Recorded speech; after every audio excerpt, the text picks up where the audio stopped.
Começa agora o Ponto e Vírgula na Rádio Web Unifra, o programa que traz toda semana um assunto para discutir, opinar e pensar. Ponto e Vírgula é produzido e apresentado pelos alunos de Rádio Jornalismo 2 do Centro Universitário Franciscano.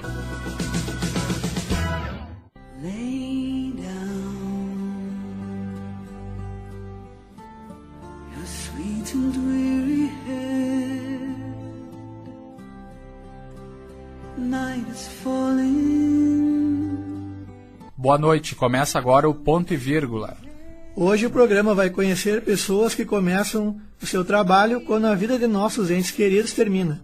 Como os profissionais de funerárias lidam com a dor, a tristeza, a despedida e como tratar com dignidade a memória daqueles que se foram. Confira os destaques dessa edição. Como é realizado o trabalho de uma agência funerária.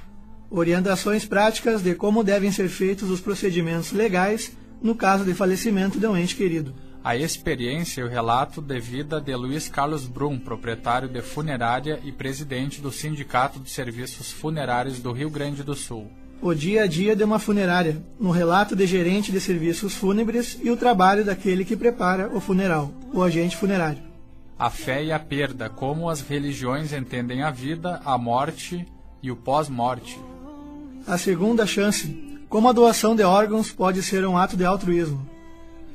Toda vida tem um início, um meio e um fim, mas como lidamos com a dor da perda? Como as religiões buscam aplacar o medo e a tristeza da morte de um ente querido? Muitos não sabem o trabalho que é realizado pelas pessoas que lidam com esse momento delicado. Uma parte importante da vida é a fé, e como as religiões lidam com a perda.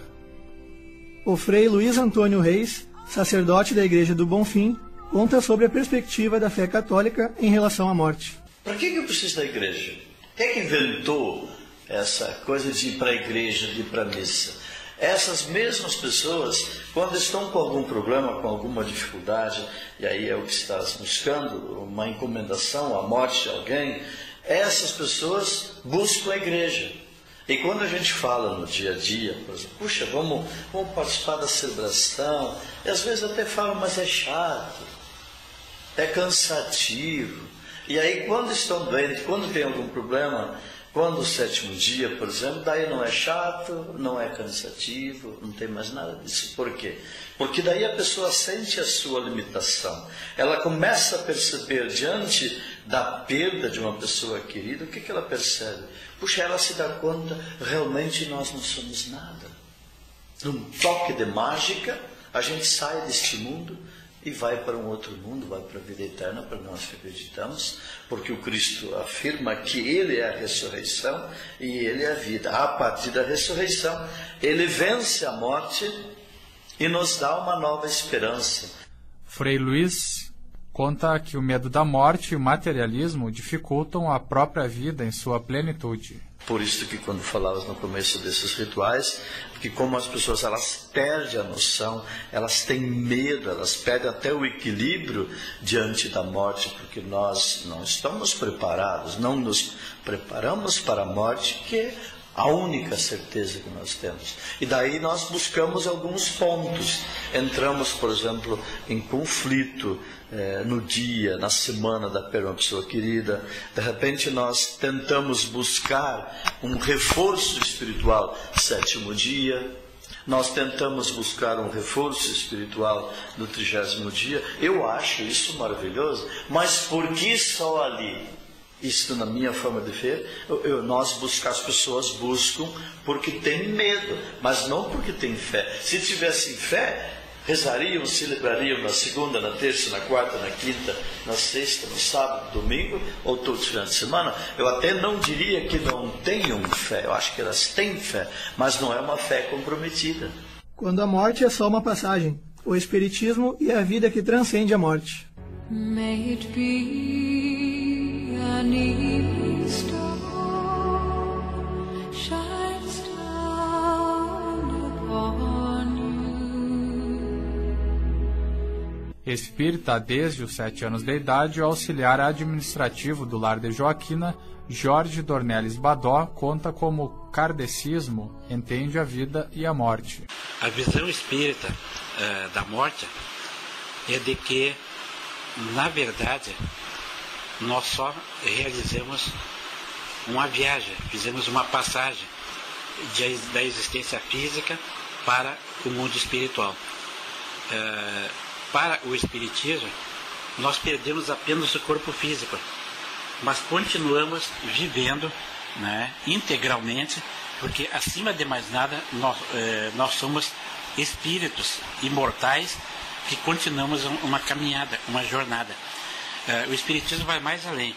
Ele admite que nós não estamos na Terra pela primeira vez, que nós já viemos do plano espiritual, reencarnamos aqui e passamos por um período aqui para continuarmos o nosso processo evolutivo e continuamos vivendo após a morte física.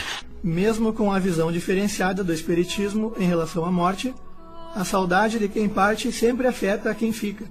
Dornelles explica como o espiritismo presta apoio às famílias. É que os espíritos, quando eles se comunicam, eles trazem detalhes que muitas vezes que só a família conhecia e que é totalmente desconhecido do médium. E aí nós temos um grande exemplo que todo mundo conhece, que foi o Chico Xavier, que foi considerado um dos maiores médiuns, né, espírita, né, da atualidade. O Chico, ele recebia mensagens, né, de familiares, de pessoas, recebia mensagens de espíritos transmitindo para seus familiares. Existe uma quantidade, não somente de mensagens, como de livros, né, através do próprio Chico Xavier, né, de familiares de lugares totalmente distantes dentro do Brasil, né, que seria impossível o Chico tomar conhecimento. E esses espíritos, eles vinham e se manifestavam, traziam o nome completo, apelidos, detalhes, coisas assim, que até muitas vezes não era muito lembrado pela própria família. Viver uma vida plena, honesta e encarar a morte com serenidade é uma das lições do espiritismo, segundo Dornelles. Quando nós pensarmos na questão da morte, procurar colocar um outro olhar em cima, ver a morte exatamente como uma viagem, como uma passagem, e buscar se preparar, né, para o fenômeno que um dia vai chegar para todos. Um dia todo mundo, seja daqui a 60 anos, 70, 80, não se sabe. Então a pessoa viveu da melhor maneira possível aqui na Terra, e viver com honestidade, viver feliz, buscar amizade com as pessoas, enfim, ser uma pessoa do bem, né? E procurar fazer sempre algo em prol do seu semelhante, que isso aí também já é preparo também para a morte. Porque nós sabemos que o preparo, ele está dentro de um contexto todo, né? Então tudo aquilo que a pessoa realizar no bem, ela já está se preparando para o fenômeno da morte. Luiz Carlos Brum fala de sua trajetória de vida e sobre como é o trabalho de quem lida constantemente com a morte. A parte que trata com o luto, ela é um pouco diferenciada. E às vezes tem que ter profissionais que saibam lidar com essa parte. Os trâmites burocráticos são o seguinte: o médico tem que assinar a DO, Declaração de Óbito, que nós chamamos, que é um documento emitido pelo Ministério da Saúde, que deve ser doado gratuitamente. Nesse documento vai ter o nome da pessoa que faleceu, com todos os seus dados, e o médico vai atestar a causa mortis e vai assinar.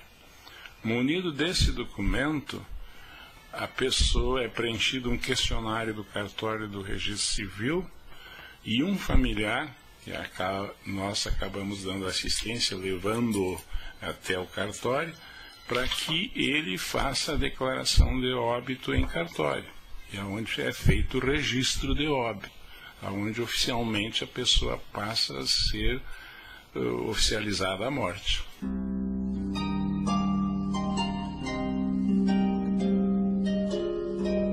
Para quem fica além da dor, não se pode esquecer as providências legais. Maria Salete Bordim, gerente-geral de funerária, explica quais os principais passos que a família deve seguir. Como proceder no caso do benefício do INSS de cônjuges? Herança e partilha de bens. Quais são os passos que os familiares podem seguir? Quando morre um esposo ou esposa, né, que o outro vai requerer um benefício, principalmente do INSS, e que outras instituições elas preferem tratar diretamente com o familiar Então a gente até dá as orientações onde deve procurar, tipo IP, que seria um desses órgãos, né? Mas a questão do INSS, hoje o agendamento ele é feito pelo telefone 135 da Previdência. Então o que a gente fala para o familiar? Olha, vocês tragam as documentações, a gente dá uma lista de documentos que é exigido pela Previdência e o telefone, caso o familiar queira ele mesmo agendar o benefício. Caso ele não consiga, tenha certa dificuldade, ele vem até a nossa empresa com os documentos, nós mesmos ligamos para a Previdência e agendamos e temos anotado, né, no papel dia, hora, local onde a pessoa deve estar para encaminhar o seu benefício e a documentação necessária.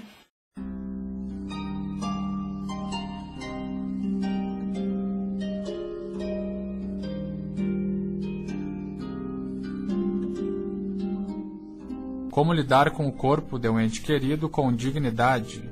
O agente funerário Dalcir Baptista conta um pouco sobre o seu trabalho. Bom, quanto a acidentes, né, dependendo da forma em que o corpo se encontra na hora, né, depois que é liberado pela autoridade, né, a gente traz para o laboratório da empresa.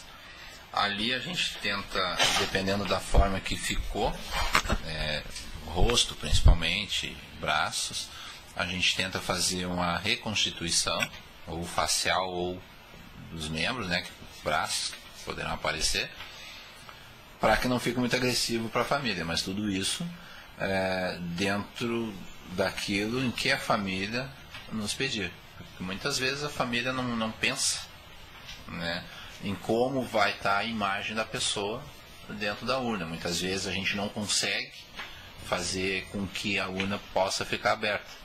Daí a família pode até mesmo ficar revoltada, porque não dá para olhar para o rosto, não dá para tocar, não dá para...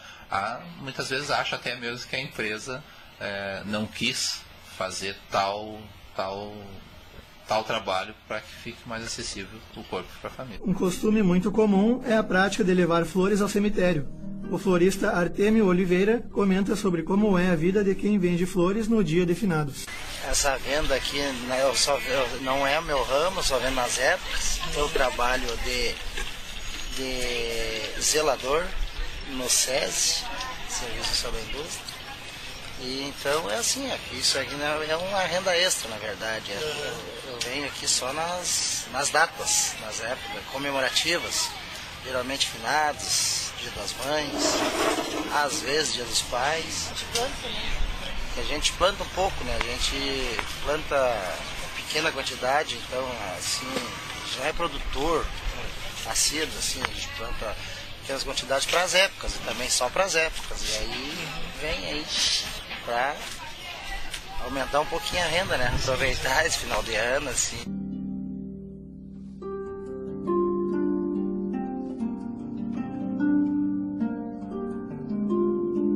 A morte pode não ser simplesmente o fim. A doação de órgãos pode proporcionar uma vida melhor a milhares de pessoas. O médico Henry Pansar fala sobre a morte clínica. O conceito de morte, hoje a gente até prefere não usar assim, a morte encefálica, morte clínica, como se houvessem diferentes mortes. A morte é uma só, né? Só existe uma morte.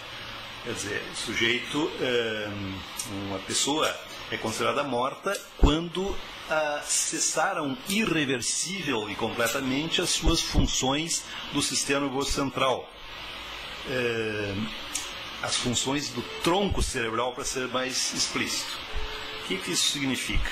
Quer dizer, enquanto existir alguma atividade de tronco cerebral, quer dizer, existir circulação de sangue que mantém os reflexos do tronco cerebral, essa pessoa não é considerada morta, mesmo que ela tenha dano severo dos hemisférios cerebrais, dano severo, ela ainda não preenche critérios de morte.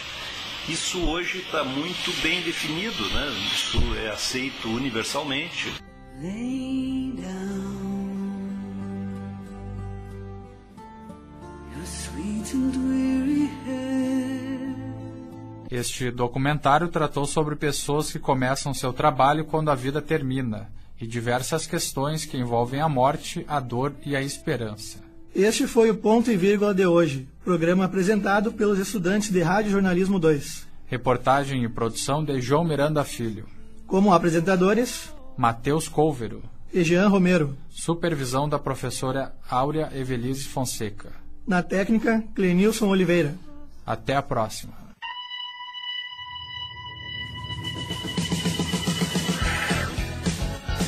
Ficamos por aqui. Ponto e Vírgula vai ao ar pela Rádio Web Unifra.